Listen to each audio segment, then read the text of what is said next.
Everyone, last lecture में हमने है ना क्वेश्चन नंबर क्वेश्चन नंबर 49 देखा था। एंड क्वेश्चन नंबर 49 में हमने आधा क्वेश्चन किया था, आधा क्वेश्चन हमारा बाकी था। आधा क्वेश्चन मैंने बोला था आप घर से कर लेना, ठीक है। तो उसमें क्या था 49 के अंदर कि आपको सिर्फ WACC ढूंढना था, आपको WACC ढूंढना था। बाकी सब हमने ऊपर का काम कंप्लीट कर दिया था। WACC आपको ढूंढना आता ही है। आपको क्या करना था उसके अंदर, हमें टर्म लोन का सेकंड, हाँ, हमें टर्म लोन का है ना इंटरेस्ट रेट पता चल गया था। उससे कॉस्ट ऑफ डेट का केडी, केपीडी और केई हम ढूंढ लेते, ठीक है। उसके बाद क्या होता, उसके बाद हमें मार्केट वैल्यू से सब ढूंढना था। तो ये रहा, तो मैंने उसका एक यहाँ पे लिख दिया कि equity share, bank term loan, debenture, preference share, उसका मार्केट वैल्यू ये रहा।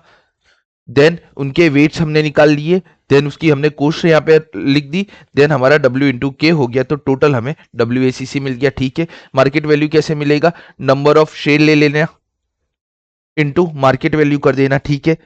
जिस भी फिगर में मार्केट वैल्यू हमें ना मिले तो उसमें हम कौन सी वैल्यू लेंगे, बुक वैल्यू। जैसे कि बैंक टर्म लोन की कोई मार्केट वैल्यू नहीं होती है। बैंक टर्म लोन जैसे 10 लाख रुपए का है, बैंक से हमने 10 लाख का लोन लिया है, तो वो मार्केट वैल्यू भी उसका 10 ही लाख रहेगा, उसका कभी भी कम नहीं हो सकता है, ठीक है। अब हम नेक्स्ट क्वेश्चन की तरफ बढ़ते, 49 के बाद गैलरी फोटोज। मैंने कुछ 11 क्वेश्चन अब सिलेक्ट करके रखे हैं, वो 11 क्वेश्चन अब हम देखने वाले हैं। तो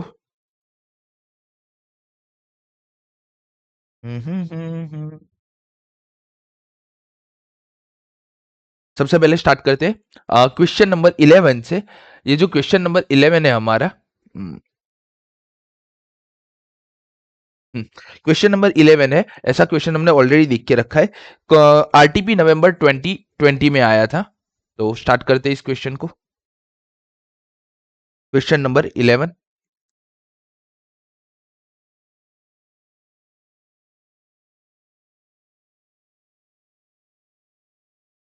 आंसर 11। डन। तो स्टार्ट करते हैं। हमें कैलकुलेट करना है WACC, कौन से, बुक वैल्यू वेट पे और मार्केट वैल्यू वेट पे। क्या बोला है, कैपिटल स्ट्रक्चर है, डिबेंचर है 100 रुपए का 5 लाख के, प्रेफरेंस शेयर है 100 रुपीज के 5 लाख के, इक्विटी शेयर है 10 रुपीज का 10 लाख रुपीज का। टोटल हमारा कैपिटल स्ट्रक्चर है 20 लाख रुपीज का, ठीक है। अब क्या बोला है, जो डिबेंचर है ना, ये हमें जैसे ही ऐसा अलग दिया हो ना मार्केट वैल्यू, तो हम इसको क्या मानते हैं, ये हमारा नेट प्रोसीड है, ठीक है। तो नेट प्रोसीड हमें क्या दिया है, नेट प्रोसीड में हमें दिया है डिबेंचर 105 रुपए का, देन प्रेफरेंस शेयर 110 रुपए का और इक्विटी शेयर हमारा 24 रुपीज का है। डन। बाद में क्या बोला है, एडिशनल इंफॉर्मेशन में बोला है कि 100 रुपीज पर डिबेंचर है, रिडीम होते हैं एट पार पर। मतलब कि एट पार माने क्या, 100 रुपीज, ठीक है। 100 रुपए का डिबेंचर है, 100 रुपए के ऊपर वो रिडीम होते हैं, ठीक है। 10% कूपन रेट है, मतलब कि 10% उसको इंटरेस्ट हम पे करते हैं, 4% फ्लोटेशन कॉस्ट है और 10 साल की मैच्योरिटी है। अगर यहाँ पे हमें ऐसे बोल दिया होता sale price is 100 rupees, then हम नेट प्रोसीड किस क्या कंसिडर करते हैं, यहाँ पे जो अमाउंट लिखी होती है ना जिसके आगे सेल प्राइस, उसको हम नेट प्रोसीड कंसिडर करते हैं, ठीक है। प्रेफरेंस शेयर के लिए बोला है रिडीम होते हैं 8 पार पे, 5% का कूपन रेट है, मतलब कि 5% प्रेफरेंस डिविडेंड पे करते हैं, 2% फ्लोटेशन कॉस्ट है और 10 ईयर की मैच्योरिटी है। Equity share has rupees 4 flotation cost and market price 24 rupees per share. The next year expected dividend is rupees 1 with annual growth of 5%. The firm has practice of paying all earning in the form of dividend. ठीक है, cost of equity निकालने के लिए दिया है सारी चीजें। Corporate tax से 30%.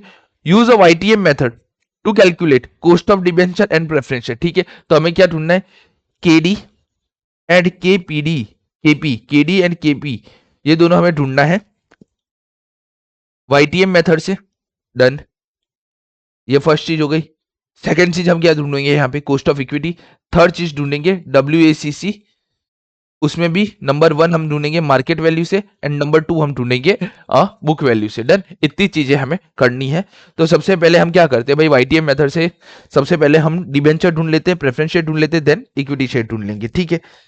अगर एग्जाम के टाइम पे आपको YTM मेथड हार्ड लगता है, कुछ भी नहीं आता है, YTM मेथड के बारे में कुछ भी नहीं पता है, तो आप क्या करोगे, आप सीधा सीधा सबसे पहले इक्विटी शेयर ढूंढ लोगे, कॉस्ट ऑफ इक्विटी आप ढूंढोगे, ये जैसे कि ये आरटीपी नहीं, ये 10 मार्क्स का या 8 मार्क्स का सम होगा। तो क्या होगा, 1 2 3 4 और 5 चीजें ढूंढनी है। अब कोस्ट ऑफ इक्विटी का आपको 1 मार्क्स मिल जाएगा, कोस्ट ऑफ प्रेफरेंस शेयर के अराउंड अराउंड 2 मार्क्स हो गए, कोस्ट ऑफ डेट का अराउंड अराउंड 2 मार्क्स होगा, एंड 3 मार्क्स बाइफरकेट होगा डब्ल्यूएसीसी ढूंढने के लिए। डन। तो ऐसे 3 4 5 6 7 और 8 मार्क्स। तो मिनिमम आप सबसे पहले आपका टारगेट क्या होना चाहिए, मिनिमम मैं कितने मार्क्स कवर कर सकता हूं। तो मैं यहाँ पे इक्विटी के मार्क्स सबसे पहले कवर कर सकता हूं। तो मैं सबसे पहले क्या ढूंढूंगा, मैं सबसे पहले कोस्ट ऑफ इक्विटी ढूंढूंगा। ठीक है, first cost of equity, cost of equity का फॉर्मूला क्या है, D1 divide by P0 plus G. Done. D1 क्या है, तो D1 के लिए बोला है कि एक्सपेक्टेड डिविडेंड है 1 रुपया, तो D1 is equal to 1 rupees divide by P0 क्या बोला है, तो P0 के लिए क्या बोला है, मार्केट प्राइस है 24 रुपीज पर शेयर, जिसके ऊपर हमारा 4 रुपीज का फ्लोटेशन कॉस्ट लगा है, ₹4 फ्लोटेशन कॉस्ट। तो P0 क्या आ जाएगा, 24 माइनस 4 प्लस ग्रोथ। ग्रोथ कितना बोला है, सम के अंदर ग्रोथ हमें बोला है कि एनुअल ग्रोथ हमारा होता है 5%, तो हम इसको लिख देंगे 0.05। डन। तो cost of equity is equal to 1 divide by 20, my calculator second, calculator का, okay, 1 divide by 20 plus 0.05, 1/20 plus 0.05, तो ये आपका कोस्ट ऑफ इक्विटी हो जाएगा 0.1, और परसेंटेज में लिखना हो तो ये हो जाएगा हमारा 10%। डन।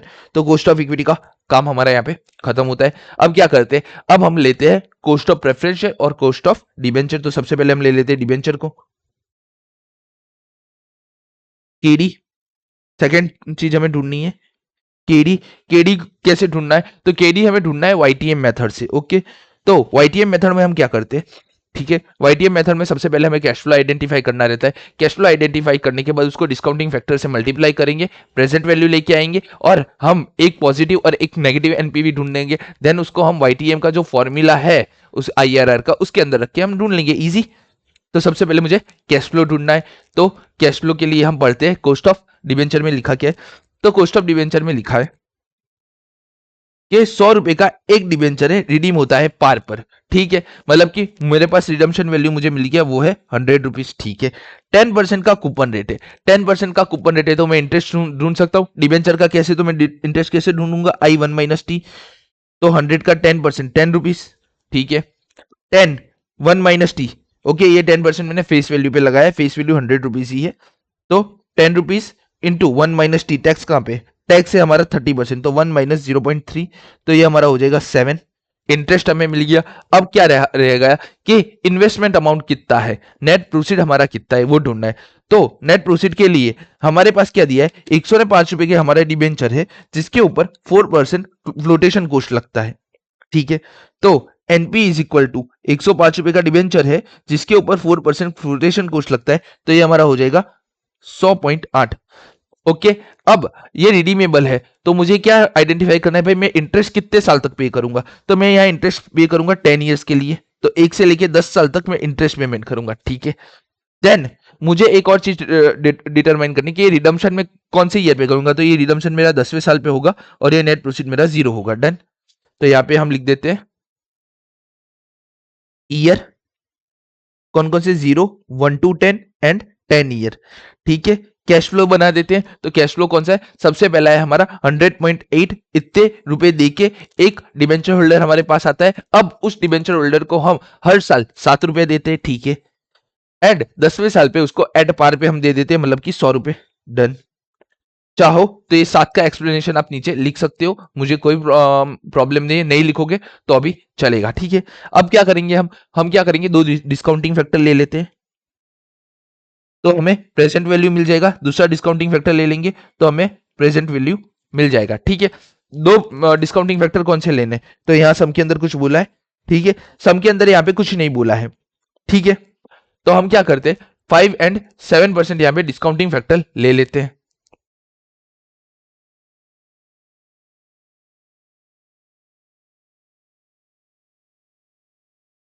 ओके, एक डिस्काउंटिंग फैक्टर आपको लेना हो ना, तो आप कैसे ले सकते हो पता है, आपका आप है ना अप्रोक्सीमेशन मेथड से आप ढूंढ लो। आप इनरिडीमेबल मेथड से ढूंढोगे तो ये 7% आएगा। तो एक 7% से नीचे वाला 5% ले लिया और एक 7% ले लिया। द वे ऑफ पॉसिबिलिटी आप कैसे भी ले सकते हो।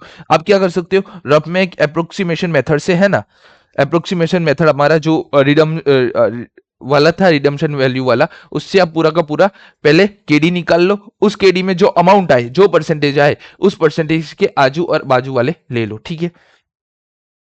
तो मुझे अब डिस्काउंटिंग फैक्टर ढूंढना है, तो मैं कैसे ढूंढूंगा?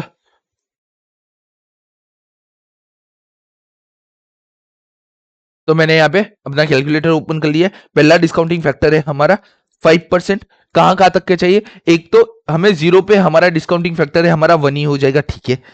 बाद में मुझे 1 से 10 साल का कंबाइन, मतलब कि एडिशनल वाला, 1 से लेके 10 साल तक कितने हमारे डिस्काउंटिंग फैक्टर आते हैं और उनका एडिशन मुझे चाहिए, और एक 10वें साल पे मेरा कितना आता है डिस्काउंटिंग फैक्टर, मुझे वो चाहिए, ठीक है। तो करते 1 डिवाइड बाई 1.05। ओके, ये हमारा पहला फर्स्ट ईयर का हुआ। एक, अरे रे, 1 डिवाइड बाई 1.05। अब आप क्या करोगे, आप इज इक्वल टू दबाओगे, मेमोरी में सेव करोगे। एक, दोबारा इज इक्वल टू दबाओगे, एम प्लस, तीसरी बार, चौथी बार, पांचवी बार, छठी बार, सातवीं बार, आठवीं बार, नौवीं बार, और ये हमारा हो गया 10वीं बार। 10वीं बार में हमारा आता है 0.6139, जिसको हम लिख सकते हैं 0.614। तो 10वीं साल में हमारा हो गया 0.614। ओके, और इसका टोटल हमें एमआरसी का आपके कैलकुलेटर पे बटन होगा, वो दबाओगे तो आपको टोटल मिल जाएगा।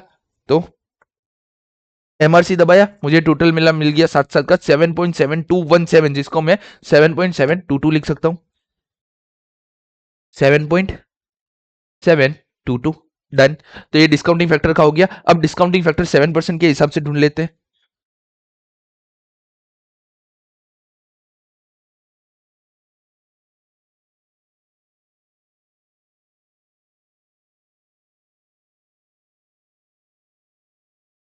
हम्म, 7% के हिसाब से। तो ए सी सी 1/1.07 सेम। पहले मुझे 1 साल का, 0 साल के लिए हमारा 1 हो जाएगा जो हमें पता है, ठीक है। बाद में 1 से 10 साल का मुझे टोटल चाहिए और 10वीं साल का मुझे चाहिए, ठीक है। तो 1/1 0.7 आपके कैलकुलेटर में हम लिखोगे। पहली बार इज इक्वल टू दबाओगे, एम प्लस दबाओगे, ये हुआ 1, 2, 3, 4, 5, 6, 7, 8, 9 और ये 10। 10वीं बार हम जब किया तो हमें हमारा मिला 0.508। तो वो हमने लिख दिया यहाँ पे 0.508। डन। और अब आप एमआरसी अपने कैलकुलेटर पे दबा दोगे तो आपको मिलेगा 7.0235, जिसको हम लिख सकते हैं 7.024। अब प्रेजेंट वैल्यू निकाल लेते। तो पहला हमारा हो जाएगा 100 point into 100 minus 100 into 100 point. Okay, then second का हमारा हो जाएगा 7.7.722, 54.04, 54.05। लास्ट हमारा हो जाएगा 61.40 एंड इसका टोटल हो जाएगा 100.8 माइनस प्लस 54.05 प्लस 61.40। तो ये हमारा हो जाएगा 14.65 प्लस में। डन। लास्ट में अब प्रेजेंट वैल्यू निकालते हैं डिस्काउंटिंग फैक्टर 7 को लेके। तो ये हमारा हो जाएगा माइनस 100.8। डन। ये लास्ट वाला हमारा हो जाएगा 50.8। डन। 7.024 इंटू 7.722, अरे 7.024, ये हमारा हो जाएगा 7.024 इंटू 7। अरे यार, इंटू 8 क्यों हो रहा है? ये हमारा हो जाएगा 49.17। 100.8 माइनस प्लस 49.17 प्लस 50.80, ये हमारा हो जाएगा माइनस 0.83। Okay, done. अब हम आगे बढ़ते हैं। अब हम यहाँ क्या करेंगे, हम हमारे आईआरआर का फॉर्मूला यूज करेंगे। आईआरआर का फॉर्मूला क्या है हमारा? Low plus NPV low divide by NPV low minus NPV high, bracket में high minus low. IRR is equal to, low हमारा कितना है, तो लो हमने लिया था 5%, लो रेट हमारा था 5% का, प्लस एनपीवी लो हमारा था 14.65, डिवाइड बाय 14.65 माइनस माइनस 0.83, ठीक है, 7 माइनस 5, ओके। तो अब IRR निकाल लेते हैं, तो ये हमारा होगा 5% प्लस 14.65 प्लस 0.83, तो ये आपका हो गया 15.48, 14.65 डिवाइड बाय 15.48, ये आपका हो जाएगा 0.9468, ओके। मल्टीप्लीकेशन इंटू 2, तो इसको मैं मल्टीप्लीकेशन 2 करूं और प्लस 5 करूंगा, तो ये मेरा आ जाएगा रेट 6.89% IRR। और IRR ना क्या ना हो तो हम इसको क्या बोल सकते हैं भाई, ये हमने क्या ढूंढा है, कॉस्ट ऑफ डेट ढूंढा है, KD is equal to 6.89%। Done, तो KD मिल गया। ऐसे ही हमें कॉस्ट ऑफ प्रेफरेंस रेट ढूंढना है, KP, तो KP भी हमारा सेम फॉर्मूला पे ही जाएगा। KP हमें YTM मेथड से ही ढूंढना है, तो कोई प्रॉब्लम नहीं है। YTM मेथड में हमें जो भी चीजें लगेगी पहले हम वो ढूंढ लेते हैं। सबसे पहले हमारा नेट प्रोसीड कितना होगा, तो नेट प्रोसीड हमने ढूंढा 110 रुपए है, माइनस हमारा फ्लोटेशन कॉस्ट 2% है, तो 110 माइनस 2%, ये हमारा हो जाएगा 107.8, ठीक है। ये नेट प्रोसीड हो गया। बाद में हम क्या पैसा आने के बाद हम क्या पे करेंगे, हम पे करेंगे प्रेफरेंस डिविडेंड। प्रेफरेंस डिविडेंड होगा 100 इंटू 5, तो 5 रुपए हम हर साल इंटरेस्ट का पेमेंट करेंगे। अब बात कर लेते हैं रिडम्पशन वैल्यू की, तो रिडम्पशन के लिए बोला ये रिडीम होते हैं एट पार पे, तो ये 100 रुपए के भाव से ये रिडीम हो जाएंगे, ठीक है। अब बात कर लेते हैं ईयर की, किसको कितने ईयर मिलेंगे, तो जो 107.8 है वो 0 ईयर पे आएंगे, ठीक है। देन जो ये इंटरपीडी का वैल्यू है प्रेफरेंस डिविडेंड, ये हम कब तक देंगे, तो यहाँ पे बोला है हम ये 10 साल के बाद मैच्योर होंगे, तो 1 से लेके 10 साल तक हम 5 रुपए देंगे। बाद में रिडम्पशन वैल्यू कब होगा, 10वें साल पे होगा, ठीक है। हमें हमारा कैश फ्लो मिल गया, फटाफट यहाँ पे लिख लेते हैं, ईयर कैश फ्लो, ठीक है। ईयर और कैश फ्लो लिख लिया। पहला था 0, 1 to 10 एंड 10, 10 ईयर पे 100, 5, और ये कितना था 107.8। डन। अब यहाँ पे है ना हमारा जो इंटरेस्ट रेट है ना वो 5% है, इसलिए मैं क्या करता हूं, मैं एक तो हमारा डिस्काउंटिंग फैक्टर ले लूंगा 5%, ये वाला, और एक डिस्काउंटिंग फैक्टर मैं ले लेता हूं इससे 3% वाला, ठीक है। तो discounting factor at the rate 3%, तो यहाँ पे हमें प्रेजेंट वैल्यू मिल जाएगी। Discounting factor at the rate 5%, यहाँ पे हमें हमारा डिस्काउंटिंग फैक्टर मिल जाएगा, ठीक है। करते हैं ACC, डन। तो ये दोनों तो हमारा 1 हो जाएगा, ठीक है। 0 वाला ऑलवेज 1 होता है, ठीक है। 1 से 10 साल के लिए हमारा डिस्काउंटिंग फैक्टर है 3%, तो पहले मुझे क्या चाहिए, मुझे 1 से 10 साल तक का यहाँ पे टोटल चाहिए और एक 10वें साल की फिगर चाहिए, तो कर लेते।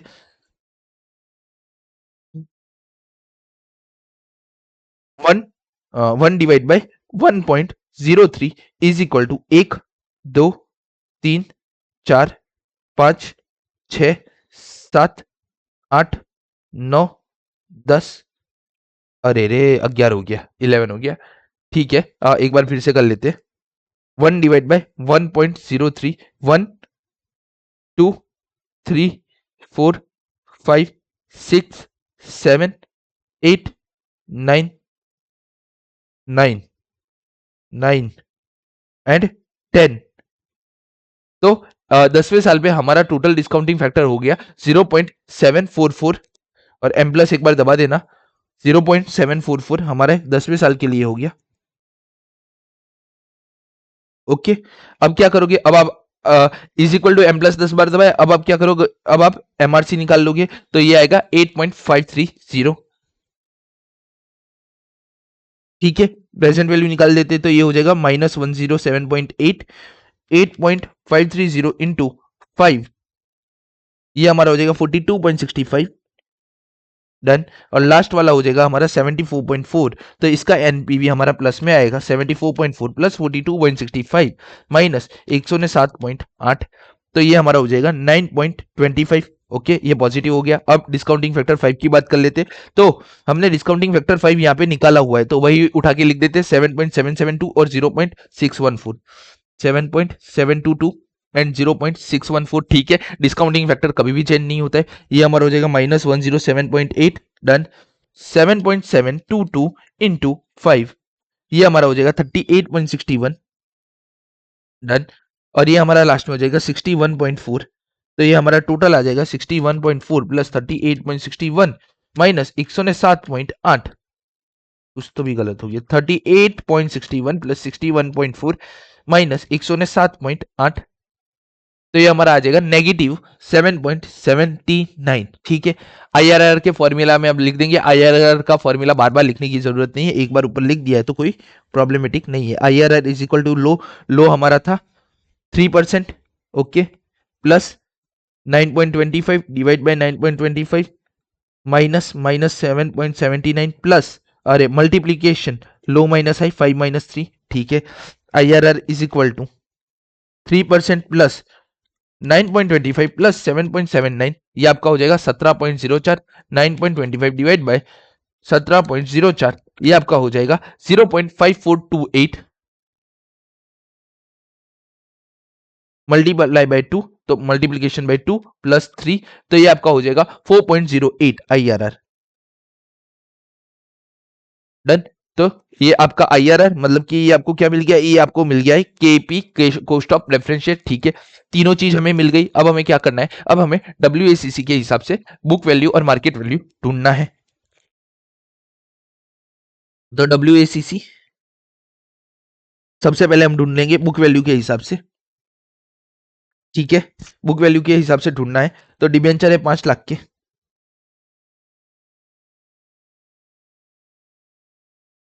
डन। बाद में प्रेफरेंस शेयर है 5 लाख के, डन। उसके बाद इक्विटी शेयर है 10 लाख की, ये हमारा टोटल हो गया 20 लाख।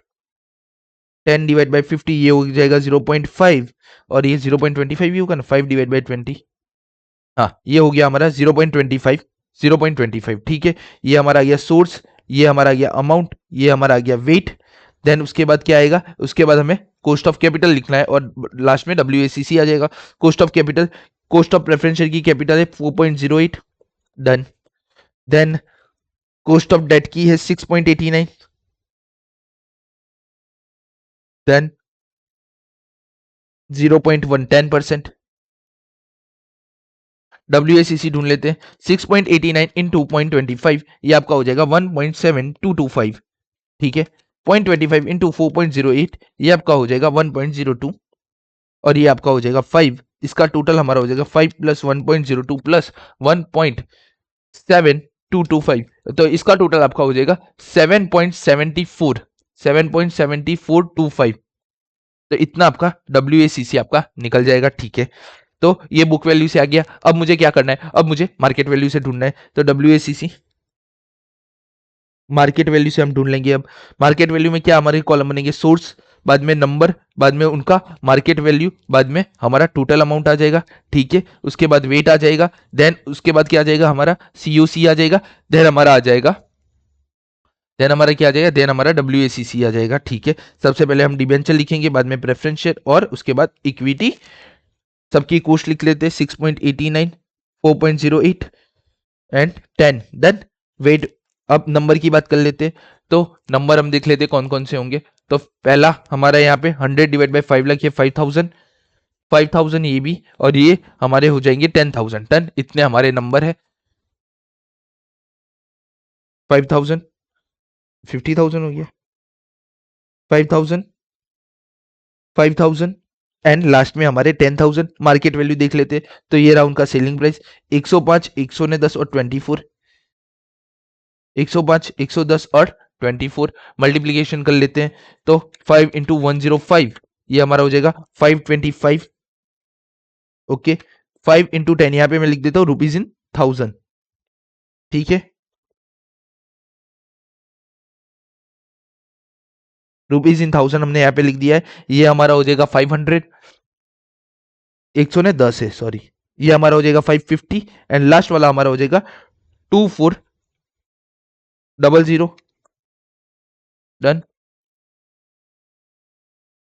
कुछ तो भी लोचा हुआ, 10,000 इंटू 24 डिवाइड बाई 1000, हाँ 240,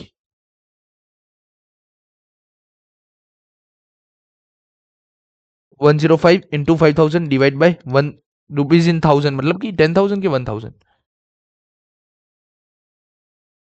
rupees in 1000। Okay, rupees in 1000, तो ये पहला हमारा हो जाएगा 525। दूसरा हमारा क्या हो जाएगा 5 इंटू 110, ये हमारा हो जाएगा 550। डन। लास्ट हमारा हो जाएगा 10,000 इंटू 24 डिवाइड बाई 1000, तो ये हमारा हो जाएगा 240। ओके हाँ 24 है इसलिए 240 हो रहा है, ठीक है। हमारा टोटल हो जाएगा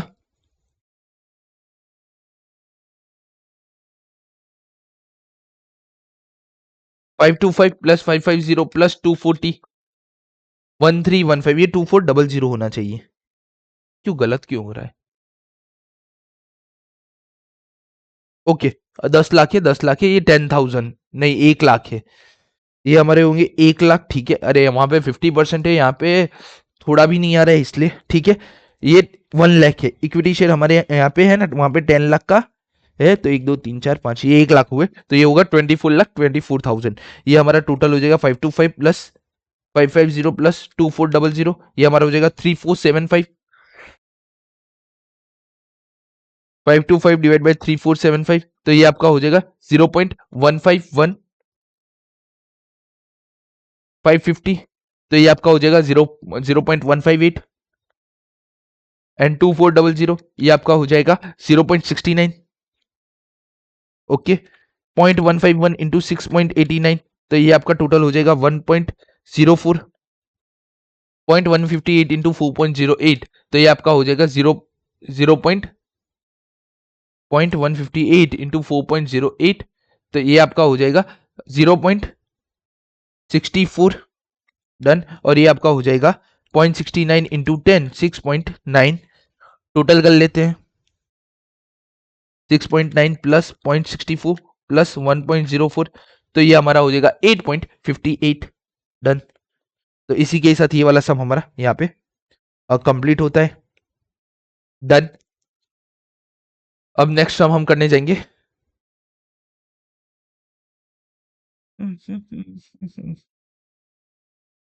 क्वेश्चन नंबर 20, आरटीपी नवंबर 21 में पूछा गया था। मेरे ख्याल से इसका वर्थ लगता है अराउंड अराउंड 5 मार्क्स। 5 मार्क्स से ज्यादा इसका वर्थ हमारे केस में नहीं लगेगा, ठीक है। आरटीपी नवंबर 21 में पूछा गया था, ठीक है। स्टार्ट करते हैं। ओके, क्या बोल रहा है? कल्याणम लिमिटेड है, वो ऑपरेटिंग प्रॉफिट ऑफ 34,50,000। एक काम करो,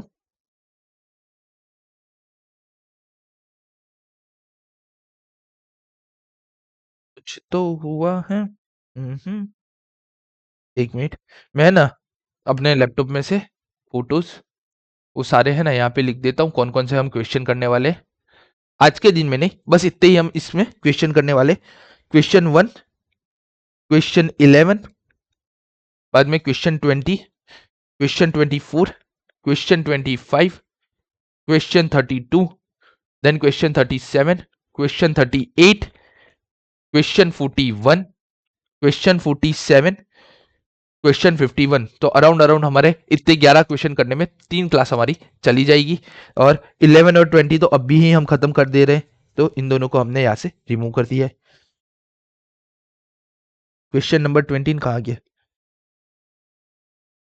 क्या बोल रहा है? एक कंपनी है जिसका ऑपरेटिंग प्रॉफिट है 34,50,000 रुपए। ओके, अभी तक आपने ऐसा कुछ नहीं देखा है ऑपरेटिंग प्रॉफिट वाला मामला, तो देखते हैं क्या कैसे करना है। ऑपरेटिंग प्रॉफिट है 34,50,000 रुपए।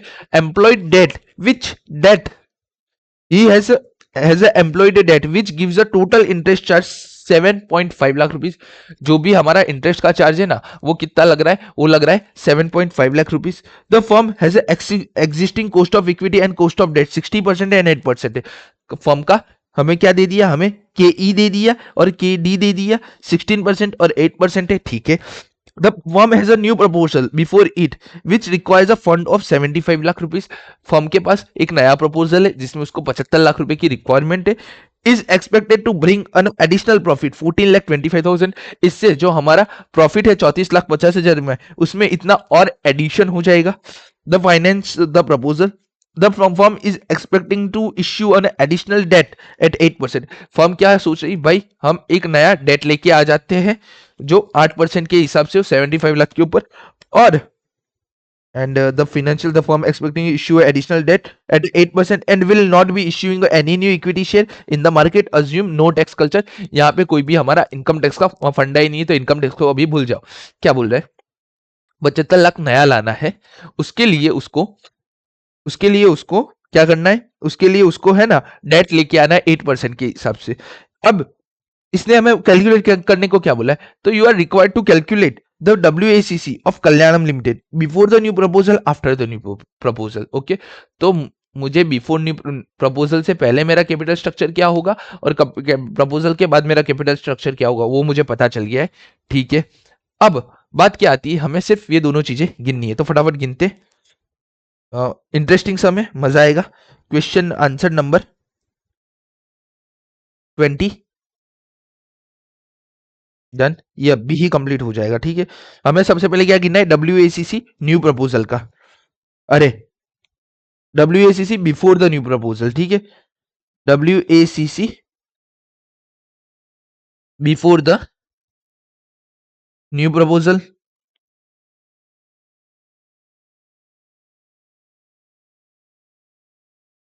डन।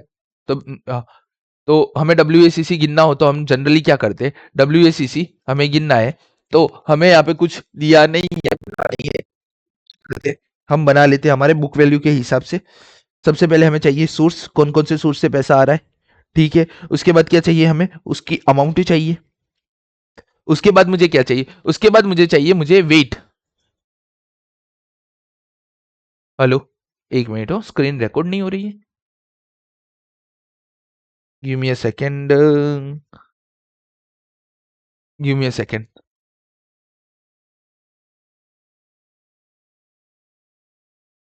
ओके डन, होने लगी। ठीक है, सोर्स, अमाउंट, वेट, देन हमें क्या चाहिए, हमें चाहिए cost of capital, done. And last में हमें मिल जाता है WACC। अब न्यू प्रपोजल के पहले का हमें क्या क्या दिया है भाई, ऑपरेटिंग प्रॉफिट है मेरा 34,50,000 का, हमारा टोटल इंटरेस्ट चार्ज होता है 7.5 लाख रुपए का। ठीक है, फर्म का एग्जिस्टिंग कॉस्ट ऑफ इक्विटी मतलब कि KE हमारा 16% है, KD हमारा 8% है। तो मुझे पता चल गया भाई मेरे पास एक तो इक्विटी है और एक तो डेट है, जिसका मुझे कॉस्ट ऑफ कैपिटल दे दिया है, कितना है 16% एंड 8%, 16% और 8%, डन। रिस्पेक्टिवली फर्म ने अब तो न्यू प्रपोजल किया, तो न्यू प्रपोजल के बाद की कोई चीज है नहीं हमारे काम की। ठीक है, अब इस सम के अंदर आप देखोगे ना, तो इस सम के अंदर आपको है ना एक चीज आपको मिलेगी, वो चीज क्या है पता है, हमारे पास अमाउंट नहीं है। अब अमाउंट नहीं है तो मैं वेट नहीं निकाल पाऊंगा, और वेट नहीं निकाल पाऊंगा तो क्या होगा, वेट नहीं निकाल पाऊंगा तो अल्टीमेटली मैं WACC नहीं निकाल पाऊंगा। ठीक है, तो हमें सबसे पहले क्या करना पड़ेगा, हमें सबसे पहले अमाउंट ढूंढना पड़ेगा। इसके लिए है ना हम यहाँ पे दो फॉर्मूला लिखेंगे, ये दोनों फॉर्मूला है ना इंटरलिंक है हमारे नेक्स्ट चैप्टर डिविडेंड डिसीजन, हाँ शायद तक डिविडेंड डिसीजन में आता है या एक और चैप्टर है हमारा उससे इंटरलिंक है, वो दोनों चैप्टर से इंटरलिंक है। तो मैं है ना ये फॉर्मूला आपको अभी बता देता हूँ, देन हम उसमें इन डिटेल में पढ़ेंगे। डिविडेंड डिसीजन और कैपिटल स्ट्रक्चर थियरी में आप ये दोनों फॉर्मूला समझोगे, मोर और लेस कैपिटल स्ट्रक्चर थियरी में ये फॉर्मूला आता है, बट इजी फॉर्मूला है। तो सबसे पहले आ, हमें कॉस्ट ऑफ डेट का फॉर्मूला क्या बताया गया है। अब देखो यहाँ पे है ना कॉस्ट ऑफ डेट KD का फॉर्मूला हमारा है I डिवाइड बाय 1 - T। अरे रहने दो, हमें उस चैप्टर में जाना ही नहीं, मैं यहीं से आपको फॉर्मूला बनाना सिखा देता हूँ। 1 - T divide by net proceed. ठीक है, नेट प्रोसीड इतना मुझे पता है, मेरे पास इंटरेस्ट है, हाँ मेरे पास इंटरेस्ट है 7.5 लाख रुपए। तो और कॉस्ट ऑफ डेट कितना है, कॉस्ट ऑफ डेट है मेरा 8%, इंटरेस्ट है मेरा 7.5 लाख रुपए।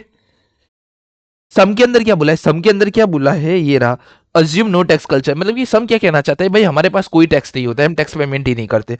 तो 1 - T लिखने से कोई फायदा मिलेगा, नहीं मिलेगा। 1 - 0 लिखोगे एंड 7.5 लाख इंटू 1 ही हो जाएगा। नेट प्रोसीड मेरे पास नहीं है।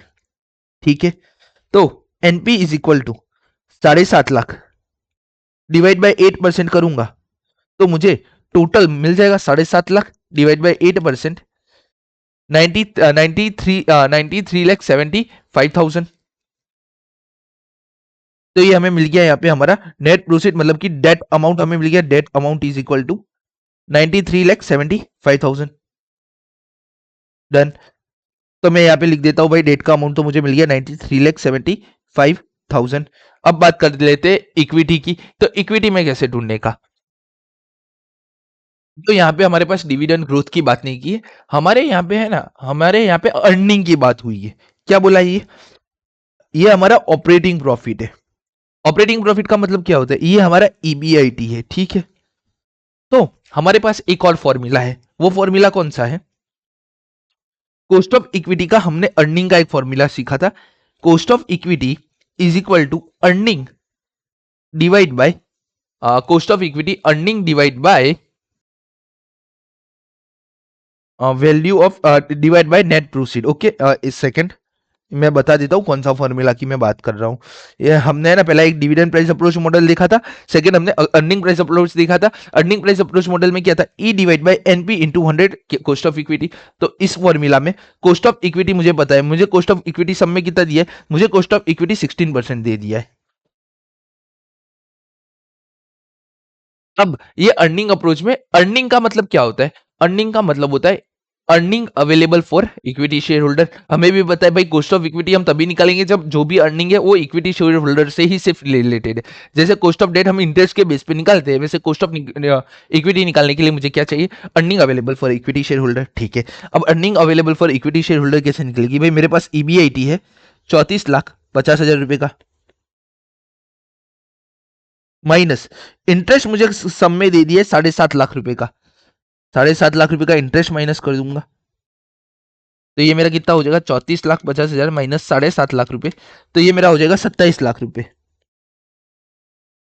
अब समझो, ये 27 लाख, ये 27 लाख के बाद ना ही मेरे पास पीडी है और ना ही टैक्स है, तो यही मेरा बन जाएगा earning available for equity share holder. तो यहाँ पे लिख देते हैं, हम इसको क्लोज कर देते हैं, यहाँ पे आ जाते हैं। अर्निंग का मतलब क्या है? 34,50,000, 34,50,000 माइनस 7.5 लाख रुपए divide by net proceed. NP is equal to 34,50,000 minus 7.5 lakh रुपए, तो ये हमारा हो गया 27 लाख रुपए डिवाइड बाय 60%। तो डिवाइड बाय 60%, तो ये आपका हो जाएगा 1,68,75,000 रुपए। 1,68,75,000 रुपए, ये आपका बन गया नेट प्रोसीड, मतलब कि आपको आपका इक्विटी का भी अमाउंट मिल गया, ठीक है। काइंड ऑफ रिवर्स कैलकुलेशन था पूरा का पूरा। Then, अब वेट निकालना है तो मैं वेट निकाल सकता हूँ भाई, टोटल कर ले। 16875,000 प्लस 9375,000 ये मेरा हो गया 2,62,50,000, ठीक है।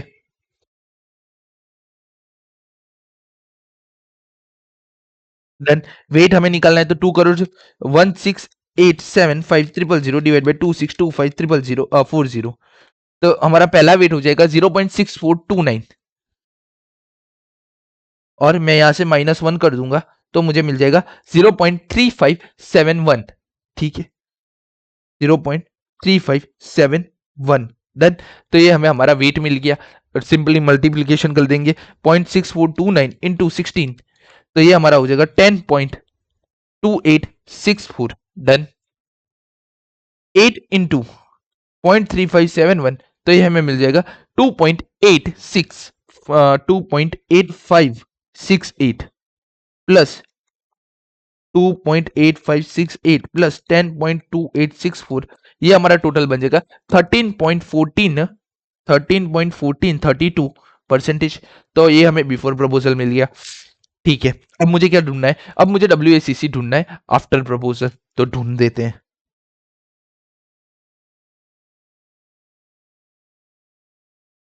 WACC after proposal.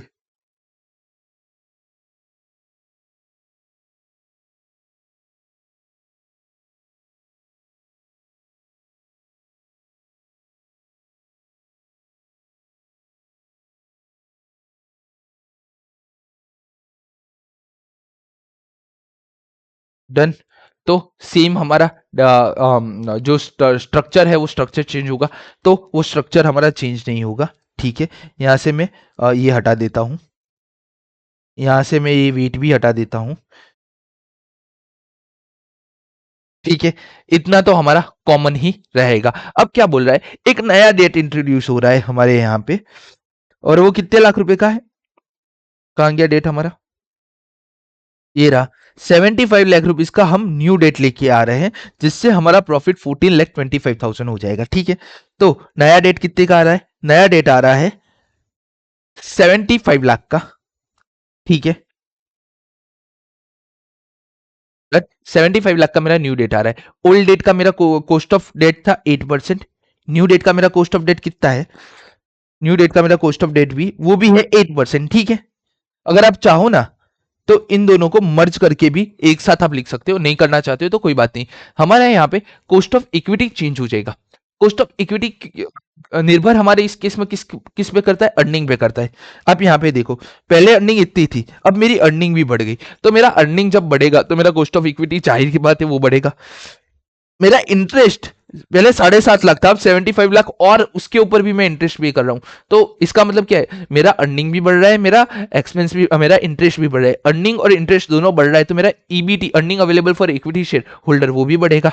तो मैं क्या करता हूं यहाँ पे, सिंपली जिस फॉर्मूला से हमने ये सब ढूंढा था ना, उसी फॉर्मूला को हम फिर से काम पे लगाते हैं। ऐसा करते हैं हम, मेरा ईबीआईटी है, कितना है मेरा ईबीआईटी? मेरा ओल्ड ईबीआईटी 34,50,000 प्लस मेरा न्यू ईबीआईटी कितना है? मेरा न्यू ईबीआईटी 14,25,000 से बढ़ेगा, जिससे मुझे मेरा न्यू ईबीआईटी मिल जाएगा। इसमें से मैं क्या करूंगा, इसमें से मैं माइनस कर दूंगा हमारा इंटरेस्ट का पोर्शन, माइनस इंटरेस्ट। ठीक है, अब इंटरेस्ट, ओल्ड इंटरेस्ट मुझे पता है 7.5 लाख रुपए का है। न्यू इंटरेस्ट मुझे ढूंढना है, तो क्या करूं मैं, 75 लाख इंटू 8%, तो मुझे न्यू इंटरेस्ट भी मिल जाएगा। डन। तो मुझे यहाँ पे क्या मिल जाएगा? Earning available for equity share holder. Okay, यहां तक ठीक है। तो ढूंढ लेते हैं भाई, 34,50,000 प्लस 14,25,000, ये हमारा हो जाता है 48,75,000।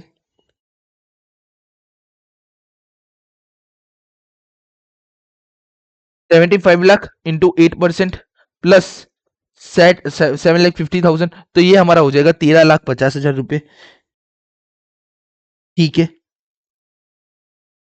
48,75,000, तो ये हमारा हो जाएगा 35,25,000।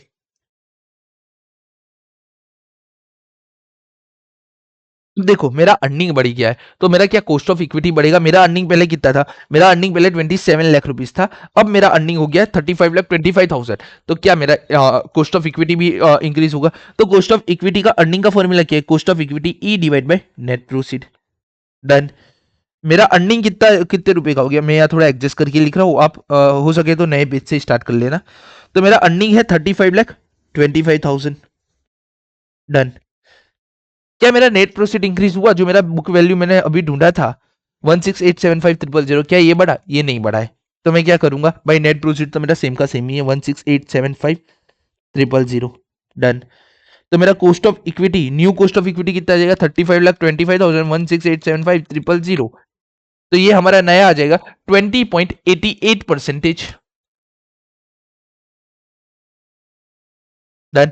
तो ये नया कोस्ट ऑफ इक्विटी यहाँ पे मैंने लिख दिया। ठीक है, इफ यू वांट आप है ना डेट का निकाल के देख लेना, डेट का 8% ही आएगा एंड न्यू डेट का भी 8% ही आएगा। इसको मैं लिख देता हूँ न्यू डेट। ठीक है, ताकि कंफ्यूजन ना हो आपको। वेट निकाल लेते हैं, तो ये टोटल हम यहाँ पे ले लेते हैं भाई, 168,75,000 प्लस 93,75,000 प्लस 75 लाख, तो ये हमारा हो गया 33,75,1,2,3,4। ओके, 168,75,000 डिवाइड बाई 33,75,000, नहीं 4 टाइम्स 0 है, तो पहला वेट मेरा आएगा 50%। ठीक है, सेकंड मेरा वेट आएगा 93,75,000, ये मेरा वेट आएगा 0.27 और 28, और 75 लाख ये मेरा आएगा 0.22। डन। तो ये मेरे वेट आ गए। ठीक है, 20.88 इन 2.5, तो ये मेरा हो जाएगा 10.44। 8 इंटू 0.28, ये मेरा हो जाएगा 2.24। 8 इंटू 0.22 ये मेरा हो जाएगा 1.76। टोटल कर लेते हैं 1.76 प्लस 2.24 प्लस 10.44, तो मेरा टोटल न्यू मेरा WAC आ जाएगा 14.44। डन। तो इसी के साथ मेरा क्वेश्चन नंबर 20 भी यहाँ पे खत्म हो जाता है। देख लेते हैं अब नया नेक्स्ट क्वेश्चन कौन सा करना है। नेक्स्ट क्वेश्चन, क्वेश्चन नंबर 24 25 है, देख लेते कैसे है वो दोनों क्वेश्चन।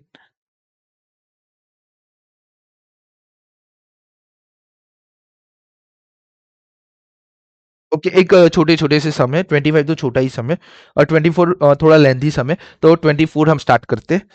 अराउंड अराउंड ये 24 आपका आएगा ना, तो ये कितने हाँ 10 मार्क्स के लिए ही आएगा। हमने ऐसा सम ऑलरेडी करके रखा है। आरटीपी में 22 में आपको पूछा गया था। ठीक है, पानी भी लेते हैं पहले एक बार।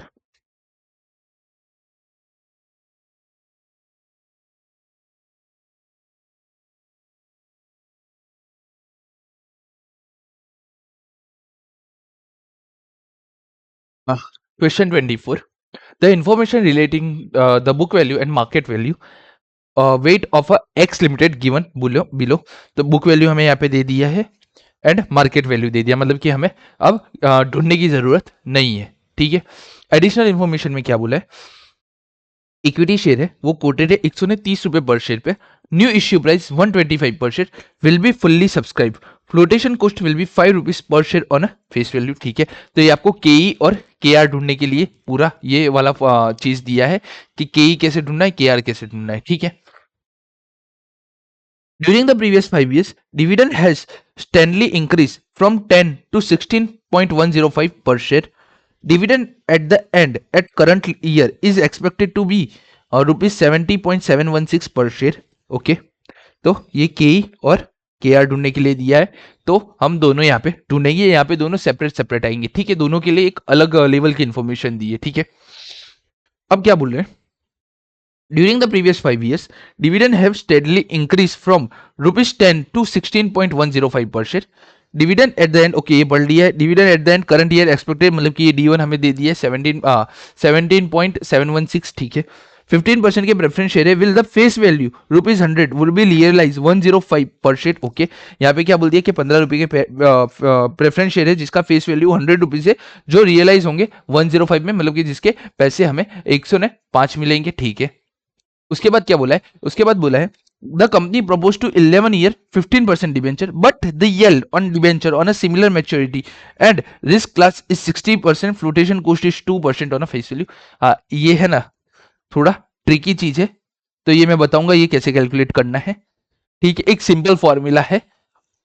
ठीक है, ये कहना क्या चाहता है पहले वो समझो कि हमारे जो 15% के डिबेंचर है ना, अगर मार्केट में उसी प्राइस का कोई और डिबेंचर लेने जाए ना, तो उसको 16% इंटरेस्ट मिलता है। अब मेरा जो 100 रुपए का एक डिबेंचर है ना, ये मार्केट में मैं ट्रेड करवा रहा हूं 15% का। सिमिलर क्लास का जो भी डिबेंचर है ना, वो 16% रिटर्न दे रहा है। तो मुझे यहाँ पे क्या है, सर्वर करना पड़ेगा। सर्वर कैसे करना है वो मैं बताता हूँ। कॉर्पोरेट रेट टैक्स रेट 30% है। You are required to determine the weighted average cost of capital X limited using both the weights. Both the weights बोला है बुक वैल्यू और मार्केट वैल्यू। ठीक है, क्वेश्चन नंबर ये हमारा कौन सा है, क्वेश्चन नंबर 24।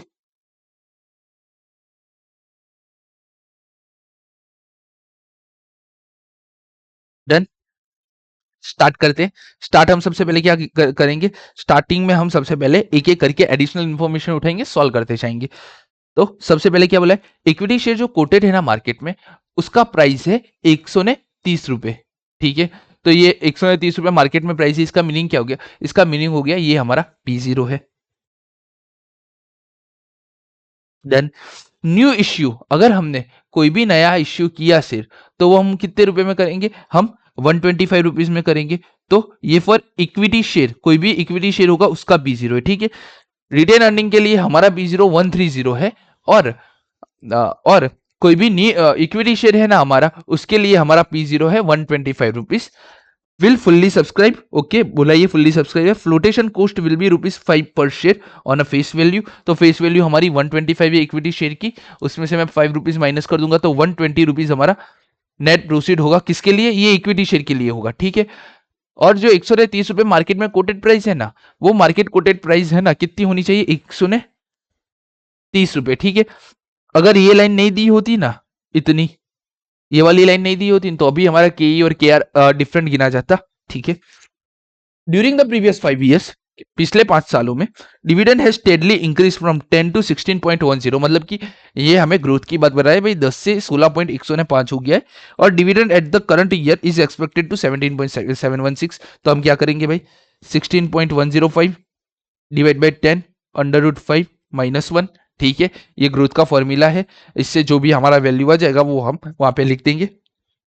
तो कॉस्ट ऑफ इक्विटी और कॉस्ट ऑफ रिटेन अर्निंग ढूंढने के लिए मुझे मिल गया। सबसे पहले मैं क्या करता हूं, ग्रोथ ढूंढ लेता हूं। Growth is equal to n under root d0 divide by D N minus 1। n हमारा 5 है, d0 हमारा कितना था 16.105 डिवाइड बाई ये हमारा हो जाएगा 10 -1, तो हमें हमारा ग्रोथ मिल जाएगा, ठीक है। तो 16.105 डिवाइड बाई 10, ओके। क्या था हमारा फॉर्मूला, क्या था 12 टाइम्स अंडर रूट हमें करना है। तो 1 2 3 4 5 6 7 8 9 10 11 12, 12 टाइम्स रूट करने के बाद क्या करना है, -1 डिवाइड बाई एन, एन हमारा कितना है divide by 5 plus 1 into is equal to 5 time 1 3 4 5 6 8। तो ये हमारा हो रहा है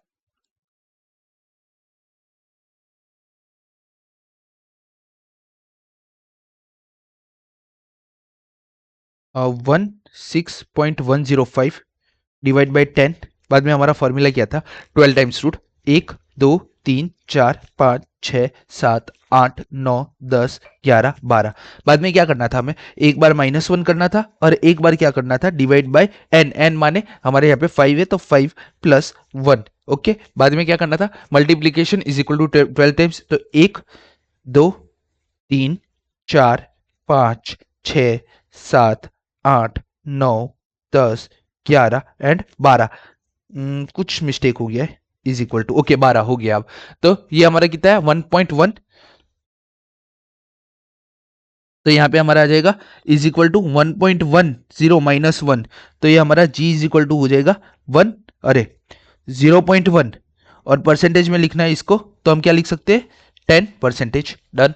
तो ग्रोथ हमें यहाँ पे मिल गया, ग्रोथ मिल गया है। तो ये लाइन हमें स्पेशली ग्रोथ और D1 ढूंढने के लिए दी थी। अब सबसे पहले क्या करना है, कॉस्ट ऑफ इक्विटी ढूंढना है या कॉस्ट ऑफ रिटेन अर्निंग। तो हम सबसे पहले क्या करते हैं, कॉस्ट ऑफ इक्विटी ढूंढ लेते हैं।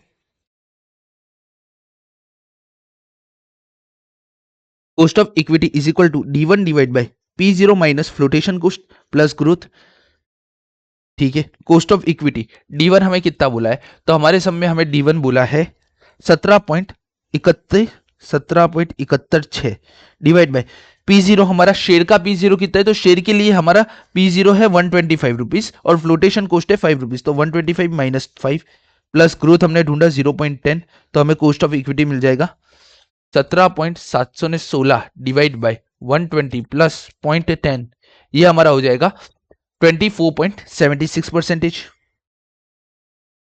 तो कॉस्ट ऑफ इक्विटी मिल गया। कॉस्ट ऑफ रिटेन अर्निंग की बात करते हैं, तो कॉस्ट ऑफ रिटेन अर्निंग के लिए बोला है D1 divide by P0 plus growth, ठीक है। Cost of retain earning is equal to D1 हमारा कितना है, तो D1 हमारा तो सेम ही रहेगा 17.716, डन।